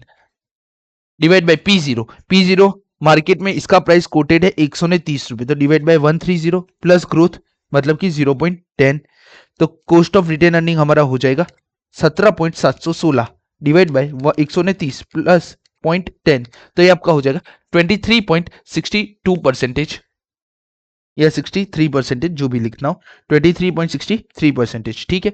तो ये हमें कॉस्ट ऑफ इक्विटी और कॉस्ट ऑफ रिटेन अर्निंग मिल गया, ठीक है। अब नेक्स्ट बढ़ते हैं, नेक्स्ट क्या हमें बताया है, तो इन दोनों का काम खत्म हो गया। अब इसकी बात करते हैं, 50% का प्रेफरेंस शेयर है जिसका फेस वैल्यू 100 रुपीज से would be realise of 105 per share, ठीक है। तो थर्ड हम ढूंढेंगे कॉस्ट ऑफ प्रेफरेंस शेयर, इसका फॉर्मूला क्या है, PD divide by NP. PD ढूंढना है तो क्या फेस वैल्यू 100 रुपीज था 50% का, और नेट प्रोसीड क्या बोला है, तो ये रियलाइज कितने में हो रहा है, ये रियलाइज हो रहा है 105 में, तो डिवाइड बाय 105, तो 15 डिवाइड बाय 105, तो कॉस्ट ऑफ प्रेफरेंस शेयर आपका हो जाएगा केपी इज इक्वल टू 0.44028, तो ये आपका बन जाएगा 14.29%। डन। हर किसी को बॉक्स में डाल दो ताकि है ना कैची आई लगे, और है ना तुरंत ही सामने वाले जो भी आपका पेपर चेक कर रहे हैं ना उसका ध्यान क्या पड़ना चाहिए पता है? Cost of equity 1 marks, cost of retain earning 1 marks, cost of preference share. अगर आपने आंसर सही लिख दिया और वो हाईलाइट हो जाता है ना अलग से, तो उसका पहला नजर है ना यहाँ पे पड़ेगा, भाई आंसर सही आया है। ऊपर का प्रोसीजर वो शायद निग्लेक्ट कर दे दिखने में। ओके, तो केपी हो गया। अब क्या बात कर रहे हैं, कंपनी प्रपोज कर रही है इश्यू 11 ईयर का, इश्यू कर रही है 11 ईयर के 15% के डिबेंचर, ठीक है, but the yield on debenture of a similar maturity and risk class 60%, flotation cost है हमारा 2% पर एनम, ठीक है। तो इसके लिए हम यहाँ पे स्टार्ट करते, हमारा जो 15% का डिबेंचर है ना वो मार्केट में सेल होता है 16% के हिसाब से, ठीक है। हमारा जो 16% का डिबेंचर है, मार्केट की बात कर रहे हैं, यहां पे लिखते हैं मार्केट एंड कंपनी। मार्केट में जो 16% का डिबेंचर है वो ट्रेड होता है 100 रुपए के हिसाब में। अब हमारा जो कंपनी जो इश्यू कर रही है ना, वो जो ये मार्केट में 16% का चल रहा है ना, उसी का ही सिमिलर वर्जन है, बट वो 15% का है। तो हमें इसको कितने में सेल करना चाहिए? अब देखो यहाँ पे सेल प्राइस कहीं पे भी नहीं दिया है, यहाँ पे सिर्फ इतना बोला जाए भाई जो 50% का डिबेंचर है, जो यील्ड है, सिमिलर मैच्योरिटी है, रिस्क क्लास 16% है, फ्लोटेशन कॉस्ट उसका 2% और फेस वैल्यू है। तो अब ये मुझको सेल कितने में करने का भाई? ठीक है भाई, मैं बोल दूं भाई फेस वैल्यू इसकी है 100 रुपए, तब भी मार्केट में मुझे ये मैं सेल करने जाऊंगा तो मुझे कितने में सेल करने का भाई? 16% 100 रुपीज में भी दे रहा है, और मैं भी बोलूँ आ जाओ आ जाओ 100 रुपए में मेरा भी ले लो 15% वाला, ठीक है। तो डजन सेंस कोई लेगा? तो कोई भी बंदा ऐसे शेयर को नहीं लेगा। तो भले ही मैं फेस वैल्यू 100 रुपए रख रहा हूं, बट मैं क्या करूंगा, मैं इसका है ना भाव है ना थोड़ा कम कर दूंगा। अब वो कम कितना होगा वो इसके ऊपर आधारित रखता है। सीधा सीधा यहाँ पे फॉर्मूला बनता है 60% पे 100 रुपीज का प्रॉफिट, 100% का शेयर है तो 15% का कितना, ठीक है। तो 100 इंटू 15% डिवाइड बाई 16%, तो यहाँ पे आपका वैल्यू आएगा 100 इंटू 50 डिवाइड बाई 16, 93.75। इसका मतलब क्या है, मेरा जो फेस वैल्यू है वो रहेगा 93.75 रुपीज, अरे मेरा फेस वैल्यू रहेगा 100 रुपीज, इसको मैं मार्केट में ट्रेड करूंगा 93.75 रुपीज, ठीक है। आप जब 93.75 का 15% करोगे ना तो आपका इंटरेस्ट रेट आएगा 14.062, और जब ये 100% का हो जाएगा मतलब कि ओके, तो मुझे है ना ये मेरे को मार्केट वैल्यू मिल गया है, यहाँ पे ये मेरा मार्केट वैल्यू है, इस पे मैं सेल कर रहा हूं। फेस वैल्यू मेरा रिडम्पशन वैल्यू हो जाएगा, ठीक है। कितने साल की ये मैच्योरिटी है? 11 ईयर की मैच्योरिटी। तो यहाँ पे हमारा रिडम्पशन का फॉर्मूला लगेगा।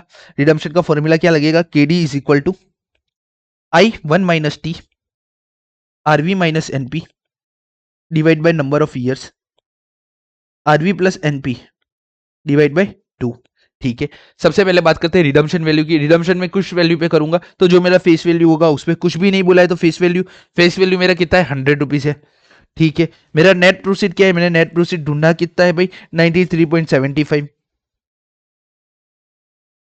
आई 1 माइनस टी की बात कर लेते हैं भाई, इंटरेस्ट किस पे लगता है? फेस वैल्यू पे लगता है, तो 100 इंटू 15%, और मेरा टैक्स कितना है?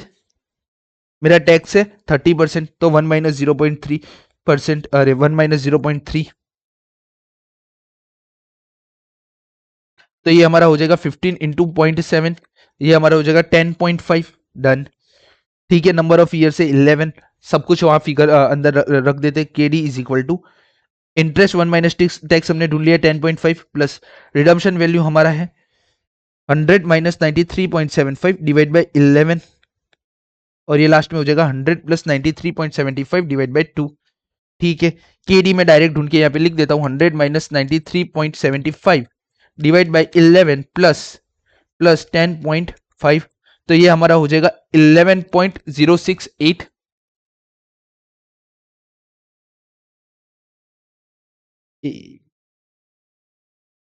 सेकेंड सेकेंड सेकेंड एक चीज मैं भूल गया, हमारे पास यहाँ पे फ्लोटेशन कॉस्ट भी है 2% का। तो क्या होगा भाई, नेट प्रोसीड और चेंज होगा। नेट प्रोसीड है 93.75 जो मार्केट वैल्यू चल रहा है, माइनस में करूंगा फ्लोटेशन कॉस्ट 100 इंटू 2%, तो ये हमारा हो जाएगा 91.75 रुपीज। डन। फ्लोटेशन कॉस्ट तो फेस वैल्यू पे लगेगा हमारा यहाँ पे, तो फेस वैल्यू हमारा कितना है, फेस वैल्यू हमारा 100 है, 100 का 2% 2 रुपीज, 93.75 माइनस 91.75, तो ये हमारा थोड़ा सा चेंज हो जाएगा। कौन ये मैसेज पे मैसेज ठोक रहा है, 100 माइनस, अच्छा भाई 100 minus 91.75 divide, 100 minus 91.75 divide by 11 plus 10.5, तो ये हमारा टोटल हो गया 11.25, और नीचे हमारा हो जाएगा 100 प्लस 91.75 डिवाइड बाई 2, ये हमारा हो जाएगा 95.875, तो हमारा कॉस्ट ऑफ डेट हो जाएगा 11.25 डिवाइड बाई 95.875, ये हमारा हो जाएगा 11.734%, मतलब कि हम दो आंकड़े तक जा रहे हैं 11.73%। हमें हर एक की कॉस्ट मिल गई। अब क्या करना है भाई, अब मुझे है ना, you are required to determine weighted average cost of capital of both the weights मतलब बुक और मार्केट वैल्यू। तो सबसे पहले मैं क्या करता हूँ, WACC बुक वैल्यू का ढूंढ लेता हूँ, अमाउंट, अरे source, amount, weight, done. Weight के बाद क्या आएगा हमारा COC, और देन आफ्टर हमारा आ जाएगा, हमारा क्या आ जाएगा, हमारा आ जाएगा WACC। ठीक है, सोर्स कौन कौन से, इक्विटी है, एक रिटेन अर्निंग होगा, एक प्रेफरेंस शेयर हमने ढूंढा वो होगा, और एक इक्विटी शेयर होगा, अरे डिबेंचर होगा। डन। ये चार चीजें ढूंढी है, उसके अलावा कुछ और है, तो इक्विटी रिनेम, तो बस वही चार चीजें हैं। ओके, यहाँ पे मैं अमाउंट लिखूंगा रुपीज इन लैख। ठीक है,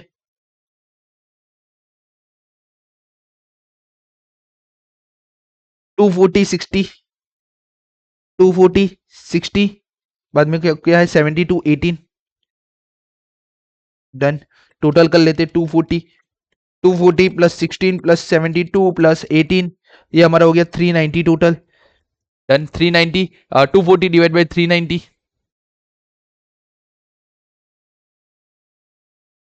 तो ये हमारा हो जाएगा वेट 0.61।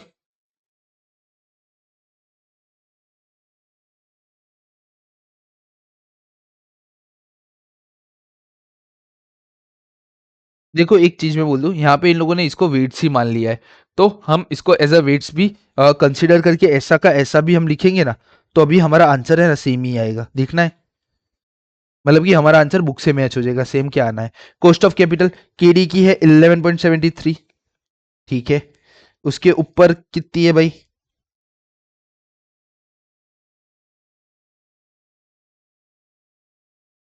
कॉस्ट ऑफ रेफरेंस है 14.29। डन।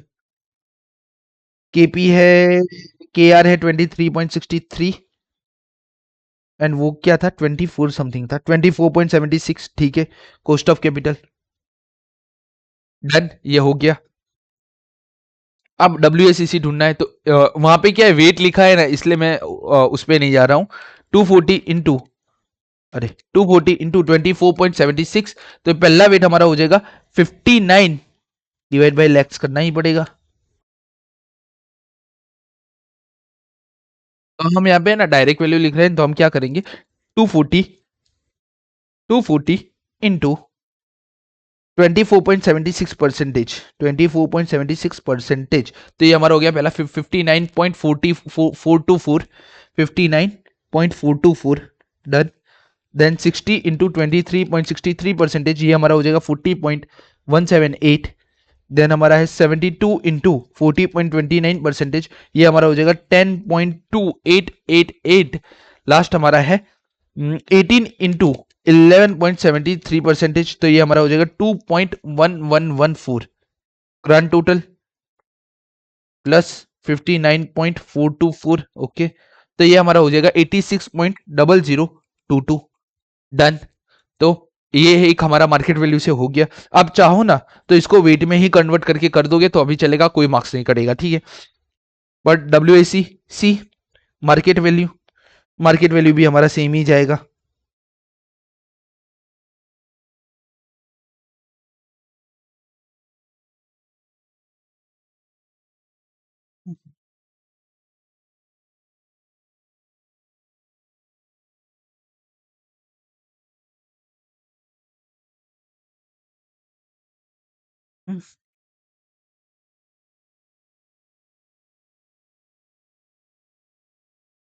अब मार्केट वैल्यू की बात कर लेते हैं। मार्केट वैल्यू भी हमें वहां पे डायरेक्ट ही दे दिया है, तो लिख लेते हैं। रुपीज इन लैक्स में ही हम यहाँ पे भी लिखेंगे 67.5 लाख।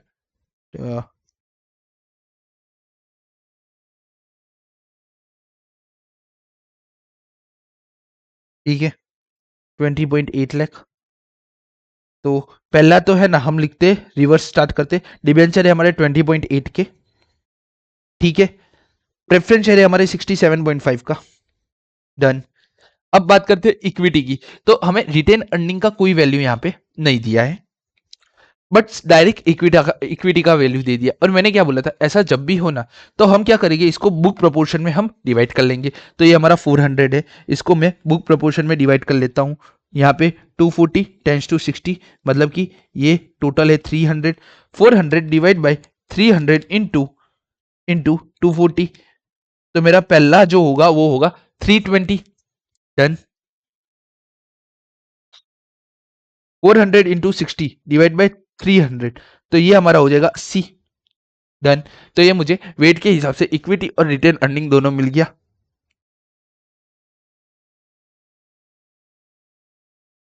डन। यहां पे मैं क्या करूंगा, यहां पे मैं एक नोट डाल दूंगा। नोट क्या डाल दूंगा भाई, कि in market value of equity share has been appropriate in the ratio of book value of equity and retain earning, done. Retain earning और उसके रेशियो, बुक वैल्यू के रेशियो में हमने दोनों को बाईपास कर दिया है, ठीक है। वेट निकाल लेते हैं, चलो इस बार हम इसमें ना उस हिसाब से वेट निकालते हैं जैसे हम हर सम में निकालते हैं। ये हमारा हो गया 488.3।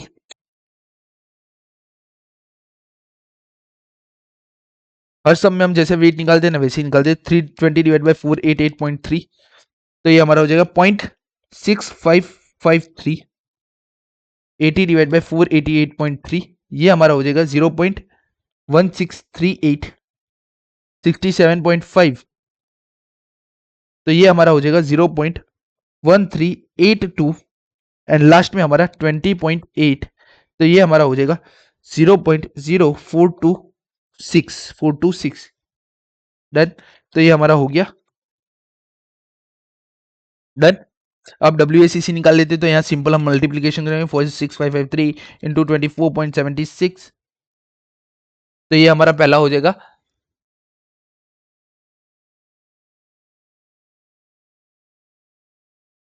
फर्स्ट हमारा हो जाएगा 16.23, 23.63 इंटू 0.1638, ये हमारा हो जाएगा 3.87, 0.1382 इंटू 14.29, ये हमारा हो जाएगा 14.42, 0.0426 इंटू 11.73, ये हमारा हो जाएगा 0.50। इसका टोटल कर लेते हैं, 16.23 प्लस 3.87 प्लस 4.42 प्लस 0.50, तो ये हमारा हो जाएगा अराउंड एक सेकंड मेरे को देना, मेरे को है ना फिर से टोटल करना पड़ेगा। 24.76.6553, ये फर्स्ट हमारा हुआ 16.23, डन। 0.1638 इंटू 23.63, ये सेकंड हमारा टोटल हो जाएगा 3.87, ओके डन। 14.29 इंटू 0.1382, ये हमारा टोटल, यहाँ पे ये गलत टोटल है, 1.97, डन। एंड लास्ट हमारा है 0.0426 इंटू 11.73, और ये हमारा टोटल है 0.50। ग्रांड टोटल में दबाऊंगा तो ये हमारा हो गया पहला 22.57। तो ये WACC मिला। यहाँ पे भी हमने ना लैक्स ढूंढे, इसको वेट में हमें कन्वर्ट करना ही पड़ेगा। ठीक है, कर देते। 240 डिवाइड बाई 390, पहला वेट हमारा हो जाएगा 0.6154। 60 डिवाइड बाई 390, ये हमारा हो जाएगा 0.153938। 72, ये हमारा हो जाएगा 0.1846। 18, ये हमारा हो जाएगा 0.0461। ओके, तो हमारे यहाँ पे WACC इंडिविजुअली हर केस का क्या हो जाएगा वो देख लेते हैं। ओके, हमने जो पहले ढूंढा था ना वो गलत नहीं था। बाद में आपको क्या करना पड़ता, यहाँ पे ये जो अमाउंट आया ना 86 लाख, इसको मैं डिवाइड करूंगा 399 से, क्योंकि ये रुपीज इन लैख हमने ढूंढा था पहले, जो ढूंढा है ना ये सब कुछ रुपीज इन लैख है। लैख के हिसाब से WACC क्या है, बाद में उसको मुझे परसेंटेज में कन्वर्ट करना पड़ता। ठीक है, तो मैं डायरेक्ट ही परसेंटेज वाला ही ढूंढ रहा हूँ अब। 0.6154 इंटू 24.76, तो ये पहला हमारा हो गया 15.2373। 0.1538 इंटू 23.63, ये हमारा हो गया 3.6343। 0.1846 इंटू 14.29, तो ये हमारा हो गया 2.6379। एंड लास्ट हमारा 6379। और लास्ट हमारा 0.0461 इंटू 11.73, तो ये हमारा हो गया 0.54। GT दबा दूंगा तो ये मुझे मिल जाएगा 22.05। ठीक है, मैंने पहले भी बोला था कभी भी डाउट आए ना कॉस्ट ऑफ कैपिटल तो इसके एवरेज से ज्यादा नहीं हो सकते। यहाँ पे सबसे लास्ट है 11.73 और यहाँ सबसे हाईएस्ट है 2476, और वो हमारा था 86। क्या वो सही था? नहीं था। इन बिटवीन ही हो सकता है इन दोनों के, और इन बिटवीन 22.05 अराउंड अराउंड आया है। ठीक है, डन। तो इसी के ही साथ ये वाला सम भी हमारा यहाँ पे खत्म हो जाता है। डन। तो क्वेश्चन नंबर 24 हमने गिना ना, क्वेश्चन 20 गिना, 24 ही गिना। आंसर 24 भी हमारा यहाँ पे खत्म हो जाता है। और टाइमिंग कितना बाकी है? 10 मिनट जैसे मेरे पास और है। 25 क्या बोलता है देख लेते हैं।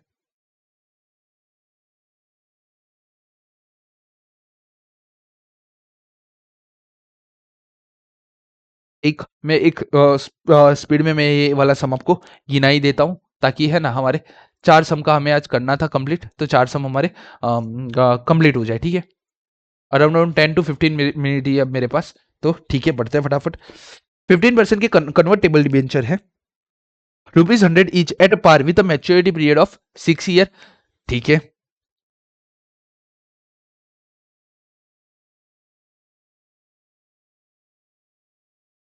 On a maturity each debenture will converted into 2 equity share. Okay, हाँ, डन डन डन। थोड़ा लंबा समय, बट एक 10 मिनट के अंदर अंदर हम इसको खत्म करने की कोशिश करेंगे। अब पढ़ते हैं फटाफट फिर से पहले से। 15% का एक कन्वर्टेबल डिबेंचर है जिसका ₹100 each at par with the maturity of period 6 year है। मतलब कि 6 साल के बाद वो ₹100 के भाव से हम उनको रिटर्न दे देंगे। On maturity each debenture will be converted into 2 equity share of the company. ठीक है, क्या बोला भाई कि हम जो ये सारे शेयर है ना इसको हम कन्वर्ट करने का ऑप्शन दे देते हैं। ₹100 इन सबको हम कन्वर्ट करने का ऑप्शन देते हैं किसमें? कॉस्ट ऑफ इक्विटी में। ठीक है, the risk free return is 10%, market risk premium 18%, and beta is 1.25%. The company has paid a dividend 12.76 per share 5 years ago. ठीक है, it paid dividend ₹10। रहने दो, इसमें हमें है ना मार्केट वैल्यू निकालना पड़ेगा, कॉस्ट ऑफ प्रेफरेंस शेयर, अरे कॉस्ट ऑफ इक्विटी निकालने से पहले मुझे वो सब निकालना पड़ेगा। रहने दो, नहीं करना है।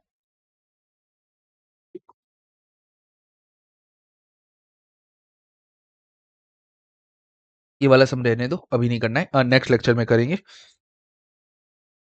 नेक्स्ट लेक्चर में 25, 32, 37।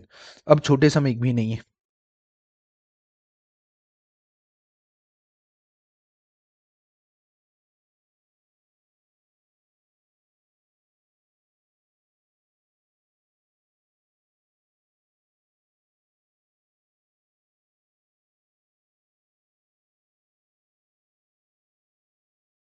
32, 37, 37 छोटा है।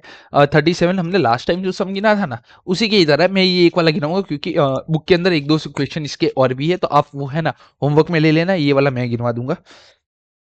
32 छोटा सम कोई नहीं है। अच्छा 32 हम ये वाला है, कोई नहीं। अब जो भी है हम नेक्स्ट लेक्चर में देखेंगे। अभी के लिए गुड बाय, मिलते हैं नेक्स्ट लेक्चर में। 1 आवर 15 मिनट का लेक्चर हुआ है, 2 या 3 लेक्चर और जाएंगे सारे सम कंप्लीट करने में। थोड़ा अभी क्या है कि थोड़ा मैं बीमार रहता हूँ, तो हमारे हम अभी है ना 1.5 घंटे से ज़्यादा के कोई लेक्चर नहीं हो पाएंगे। बट मैं कोशिश करूंगा नेक्स्ट लेक्चर में, नेक्स्ट 2 लेक्चर्स में हम ये वाला चैप्टर खत्म ही कर डाले यार, मतलब कि बहुत लेक्चर हो गए। और लाइक शेयर सब्सक्राइब करना ना भूलें। और तो भी मैं क्या ही बोलूं। वाईटी स्टूडियो 49 सब्सक्राइबर है राइट नाउ आज के दिन पे। आज का दिन, आज तारीख कौन सी है? आज हमारी तारीख है 10 दिसंबर। आज के दिन पे हमारे टोटल 49 सब्सक्राइबर है यार। दोस्तों को रेफर करो, जितनी जल्दी हो सके उतनी जल्दी दोस्तों को रेफर करो। May 25, अरे May 26 का अटेम्प्ट अब नजदीकी है। एंड अगर कोई जनवरी 26 का बच्चा ये लेक्चर देख रहा है, कोई भी स्टूडेंट जनवरी 26 का, तो मैं कहूंगा अब सिर्फ 15 दिन बाकी है। 10 दिसंबर मतलब कि 20 दिन बाकी है एग्जाम में, 20 से 25 दिन बाकी है एग्जाम में। तो अगर यहाँ तक का देख लिया है, अच्छे से हो गया है, तो you can carry on your next 4 chapter. इसके बाद अभी भी बाकी है, तो आप है ना डायरेक्ट, आपने अगर पहले कहीं पे रेगुलर लेक्चर या रिवीजन लेक्चर लिए होगे ना, तो आप कंप्लीट कर लेना। बाकी मेरा टारगेट है कि मैं 20 दिसंबर से पहले पहले है ना अपना ये dividend decision and capital structure theory, ये दोनों चैप्टर मेरे को कंप्लीट करने का, दोनों ही कंप्लीट करने का मेरा पूरे का पूरा प्लानिंग है। 20 दिसंबर के बाद में ये बैच हमारा पॉज हो जाएगा सर्टेन पीरियड, अराउंड 1 मंथ के लिए हमारा बैच पॉज हो जाएगा, क्योंकि बहुत सारे रीजन है। आई एम नॉट अवेलेबल, हमारा investment decision and ratio analysis, ये दोनों बाकी रहेंगे। अब ये दोनों हम कंप्लीट कब करेंगे? तो हमारा है ना May 26 का एग्जाम है, तो इससे तो पहले ही कंप्लीट हो जाएंगे। बट प्रोबेबली हम Jan 26 के एंडिंग में, 31 Jan 26 के एंडिंग में हमारी इच्छा है कि हम इसको कंप्लीट कर दे। रीजन बिंग आफ्टर 20 दिसंबर, 20 और 21 दिसंबर के बाद I am not available till the 17 और 18 जनवरी। ठीक है, 18 जनवरी तक मैं अवेलेबल नहीं हूं। और ये इन्वेस्टमेंट डिसीजन और रेशियो, ये है ना वर्थ रखते हैं अराउंड 10 से 15 मार्क्स का। तो एक इसकी फ्रेश शुरुआत हम करेंगे, बहुत ढंग से करेंगे, अच्छे से करेंगे, जैसे अभी तक के लेक्चर हुए उससे तो बहुत बेटर शुरुआत करेंगे। ये 10 से 15 मार्क्स का हमारा वर्थ रखता है। तो मैं है ना अराउंड इसके 25 to 30 आवर्स के लेक्चर आएंगे। मतलब कि ऑन एन एवरेज अगर मैं 2 घंटे का भी एक लेक्चर पकड़ लूँ ना, तो 12 से 15 लेक्चर तो सिर्फ इन्हीं दोनों के होंगे। मतलब कि ऑन एन एवरेज रेशियो के मैं मानता हूं कि 6 से 7 लेक्चर आएंगे और इन्वेस्टमेंट के 8 से 9 लेक्चर आएंगे। ठीक है, एंड इन्वेस्टमेंट डिसीजन में क्या है, हर एक सम के बाद पैटर्न पूरा चेंज हो जाता है, तो मैं ईच एंड एवरी सम नहीं गिना पाऊंगा। और 80-80 सम दोनों रखते हैं, 80-80 सम दोनों के हैं, तो ईच एंड एवरी सम गिना पाना तो बहुत ही मुश्किल है। बट कुछ सिलेक्टेड सम हम यहाँ पे भी 30 से 35 सम गिनेंगे, और यहाँ पे भी अराउंड 20 to 25 जैसे सम गिनेंगे। रेशियो के कुछ 55 प्लस सम है हमारी बुक में, इन्वेस्टमेंट डिसीजन के कुछ 80 या 60 प्लस है, शायद तक 60 प्लस है। तो हम ट्राई करेंगे मेजर एरिया हम जनवरी में कवर कर ले, ताकि बाद में क्या रहे, आपका रिवीजन वाला सेशन रह जाएगा। तो रिवीजन का सेशन हम रिवीजन के टाइम पे देखेंगे कि रिवीजन के लिए हम पहुंच सकते हैं कि नहीं पहुंच सकते। बाकी मैं May 26 का रिवीजन वीडियो तो तभी कंडक्ट करूंगा जब है ना एक ऑन एन एवरेज मेरे सब्सक्राइबर ज्यादा हो जाए। बाकी आप भी समझो कि एक 60 या 70 सब्सक्राइबर के साथ मैं कितनी ही मेहनत करूंगा। ठीक है, तो आप एक डिसेंट इस चैनल को जितना हो सके उतना अपने ग्रुप्स में फैलाओ, और जितने हो सके उतने सब्सक्राइबर गेन करवाओ। हमारा May 26 का रिवीजन स्टार्ट हो उससे पहले के पहले। ठीक है, अगर आपने एक 500 प्लस सब्सक्राइबर करवा दिए ना, तो श्योर हूं मैं, श्योरिटी से मैं बोल रहा हूँ, 500 प्लस सब्सक्राइबर हो गए ना, तो हम रिवीजन वीडियो कंडक्ट करेंगे ही। हर रिवीजन वीडियो अराउंड 3 से 4 घंटे का हमारा रहेगा, फुल डिटेल में रहेगा। मैं मानता हूँ अगर आपने मार्च स्टार्ट होने से पहले पहले अगर 500 प्लस सब्सक्राइबर हमारे हो गए ना, तो अप्रैल मार्च से पहले मतलब कि फरवरी में हमारे 500 प्लस सब्सक्राइबर हो गए ना, तो मार्च एंड अप्रैल में है ना, ऐसा हम रिवीजन आपको देंगे ना एक 15 से 20 लेक्चर का, कि आपका एफएम पूरा क्लियर हो जाएगा। ठीक है। और जो भी लोग लेक्चर नहीं देख रहे हैं, 15-15 मिनट के देख के है ना जा रहे हैं ना, उन लोगों को भी रिक्वेस्ट है कि भाई अटेम्प्ट तुम्हारा है, तो लेक्चर तुम्हें ही देखने पड़ेंगे, मैं रिकॉर्ड करके आपको दे सकता हूँ। ठीक है। मोटिवेशन मोटिवेशन कुछ चाहिए तो कमेंट करना, हम मोटिवेशन बहुत अच्छा लेके आएंगे। डन। तो मिलते हैं नेक्स्ट लेक्चर में।